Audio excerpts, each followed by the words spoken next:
afternoon, everyone. This is Quentin. And Anna. And this is the Q&A podcast. Today we're going to be sitting down with Rod Wilt, political trailblazer turned real estate guru, and now economic development expert here at Penn-Northwest Development Corporation. Rod has deep roots in the community, growing up in Greenville and graduating from Thiel College. To this day, he continues to serve the area, showing that he truly is a local legend. Thank you, Rod, for being with us here today. Oh, it's great to be with you, Anna and Quentin. Nice to spend a little time with you. Oh, well, we appreciate it. Sure. The title of this episode is The Local Legend, because you truly are. You grew up in Greenville. We're both a Greenville High School alumni, Thiel College alumni. How do these early experiences shape your values and aspirations? Well, I think the greatest thing about our community is really the ability to just get to know a lot of people from different walks of life, and there's people whose families were in the manufacturing business, healthcare, education, farming, and I just like the small town feel of everyone just being in it together. And I just have never lost that. I've always found it easy to make friends. Always found it easy to communicate with people from a lot of different walks of life, and I really attribute that to my small town upbringing. That's awesome. A follow-up to that, have you ever considered moving to a bigger city? Yeah, and I have actually lived in a bigger city a couple of times in my life. Pittsburgh in the suburbs, the southern suburbs, northern suburbs. Spent a lot of time downtown, and I guess I can just tell you this story. My first job out of college was working at Dollar Bank of Pittsburgh at 3 Gateway Center, which is right at the point in downtown Pittsburgh. And obviously, you already said I grew up in Greenville, went to Thiel College. And I worked with a bunch of people that went to Carnegie Mellon, Pitt, Robert Morris. And I would walk downtown at lunchtime, and I literally, a few times a week, would see somebody that I knew. And that peer group kind of found it incredible that I knew so many people coming from a remote area of Western Pennsylvania. But, it just, from that, I've always felt like we're in the epicenter of the universe. It gets proven to me time and time again. Yeah. No, that's awesome. All roads lead back to Mercer County. Yeah, it does. All roads lead to and through Mercer County. That's one of our taglines for sure. Yeah. Bouncing off of that, what would you say your favorite thing about Mercer County would be? I would say this, and I guess I've heard, but I've never experienced the big divide, with the Shenango Lake, that people from the southern part of the county don't go north and vice versa. But from the time I moved back from Pittsburgh the first time, going from Dollar Bank in Pittsburgh to First National Bank for a career change, I'd always made that trek. And so I really found I got to know people from all four corners of the county, and spent some time in Grove City, and of course in the northern part of the county, Stoneboro, Lakeview.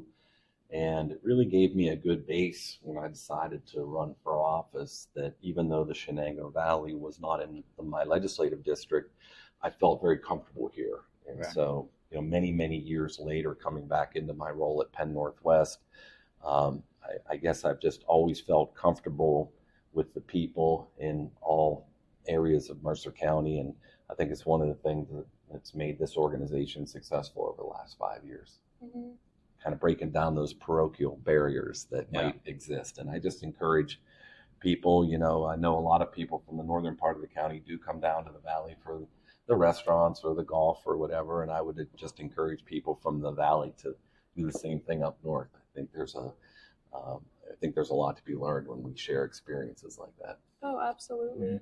And kind of touching upon your role here at Penn-Northwest now, you have quite the extensive resume. After graduating, you went on to be a political trailblazer, you kind of dabbled in real estate, and now you're here with economic development. What is your favorite part of your job in the day-to-day? I love big problems. I don't know why I'm wired that way. I just love looking for big solutions to big problems. And it's always interested me to try and figure things out, not necessarily on my own, but to grab resources from primarily people, but also places to fix some of the issues that plague the county. And, obviously having that strong finance and business acumen certainly helps.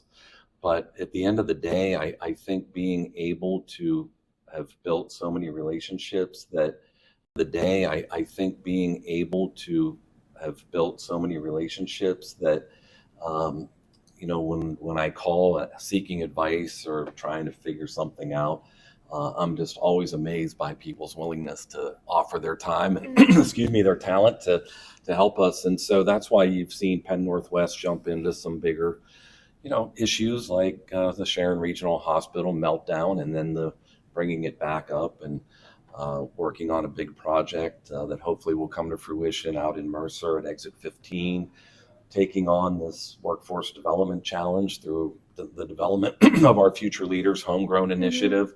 These are all things that I had ideas about, but you can't do it alone. You've really got to draw on this. And I've been so blessed with so many unbelievable relationships and friendships over the years. It's just been awesome.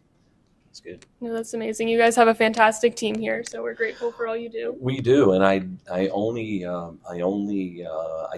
knew one person and actually recruited our director of operations, who really just started helping us in the office, and over the last 5 years has just been promoted to now running our HR and running our accounts payable and receivables, doing a great job assisting me and Jake with the annual review process and budgeting. But other than that, these are all brand new relationships for me that we've built over the last 5 years, and I've really been, again, I use the word blessed with just a great team. And I will say, a shout out to our internship program as well. There's been so many young people that have come into the organization, even for a short period of time, and left a immeasurable impact. And we've actually hired 3 of our interns to full-time employment through that program. So it really has been a great recruiting tool for us to reach down into the colleges in Mercer County, Teal, Grove City, Penn State, Shenango, to draw that new generation of talent.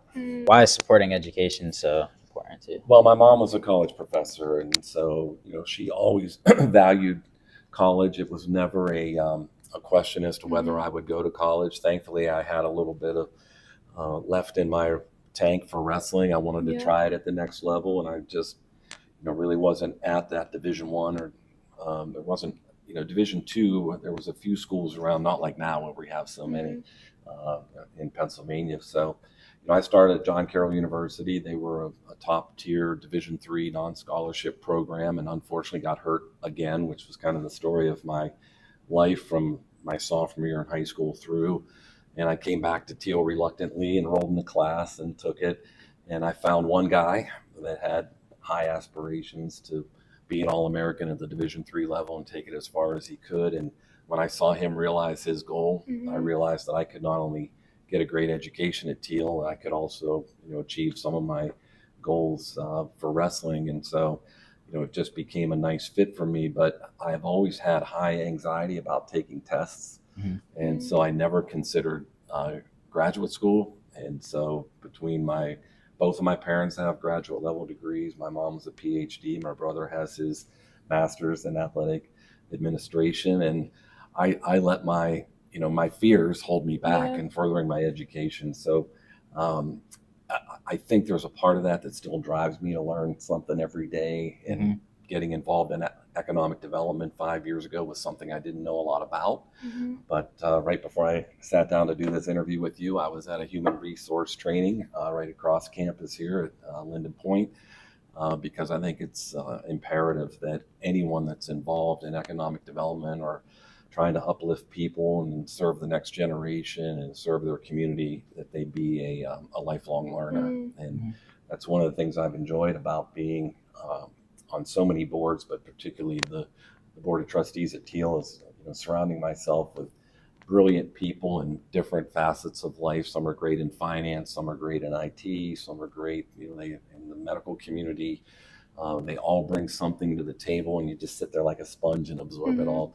And so I've always enjoyed learning, and I love the tools that are available for us to learn in this day and age. I think I may have taken it a little bit further had we had the internet back then, had we had the all of the tools, that are available to us now. And I think because of those tools that I use now to learn about various things. Mm-hmm.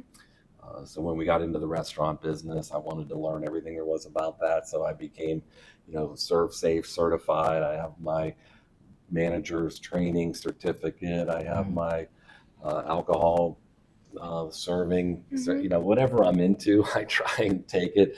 We're taking classes through the Oklahoma University to get what the equivalent of a graduate degree is in economic development. Whether I'll take it all the way to the end or not, I don't know, but we have people, I'm pointing over here in our office, people at the office that are taking it all the way through. So we've created a culture of lifelong learning here at Penn-Northwest as well. And on that note of like lifelong learning, you've already done so much. What's next for you? Like, what's there left to do? Yeah, and I tell you what, the biggest challenge for me as I continue to, build out Penn-Northwest will be a $1 million nonprofit this year in revenue. We've gone from 3 people on staff to 9 or 10. That comes with, a different level of diversity and on our team. Not everyone that we bring in, has the same, I don't want to, not morals, but the same values. They value things differently. You're constantly learning how to be a better communicator. And then in my outside life, being a partner in 4 or 5 different companies, various retail businesses, there's just so much to learn, so much more technology coming out. And, I just love the fact that, we're cutting grass at our golf courses now with robots, So Oh, wow. yeah, I know a little bit about how to program them and how to get the maximum use out of them.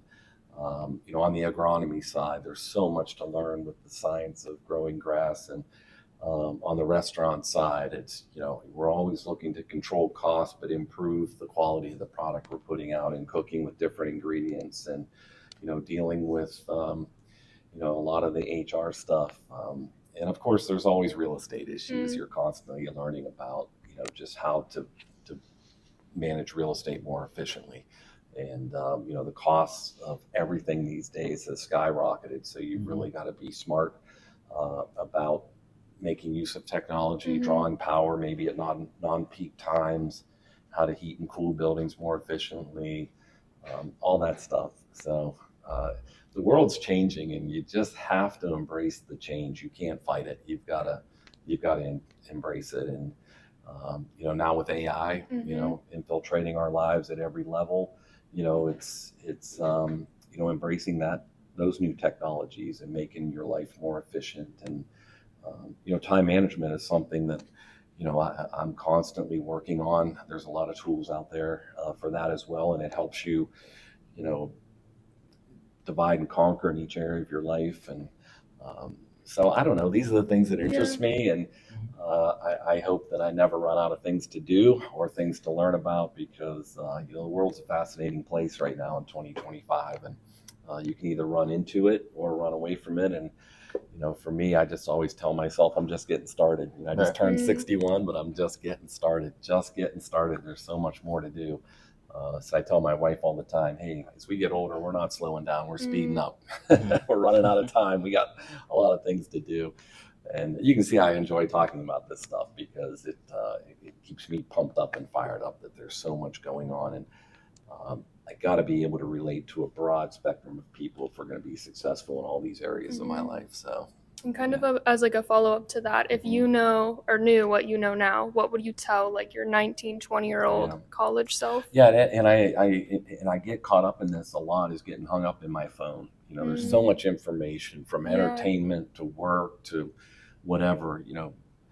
You still have to develop those interpersonal communication skills that you 2 young people are displaying right now. You cannot lose that human touch, and you have to be able to be highly relatable to a number of different people if you're going to be successful. And technology can only take you so far. But I always say it in any negotiation or in the hashing out of any agreement, whether you're buying a business or buying a vehicle, or you're spending your money or you're asking someone to spend their money, at some point you've got to get eyeballs to eyeballs. And sometimes you can do that using technology, whether it's the the Teams call or the virtual calls. I think that has made my life highly efficient. It's kind of that middle ground, but there's still nothing like offering a handshake to a person at the end of a conversation to seal the deal, whether it's a financial deal or a friendship or an agreement to work together on a project. I just encourage young people to continue to take those interpersonal communication courses, or if maybe your college years are behind you, you're reaching out to other training that's available to make yourself an effective communicator. I think that is never going to be a lost art. No, that's a great takeaway. Yeah. Till next time, this is the Q&A Q&A podcast. podcast.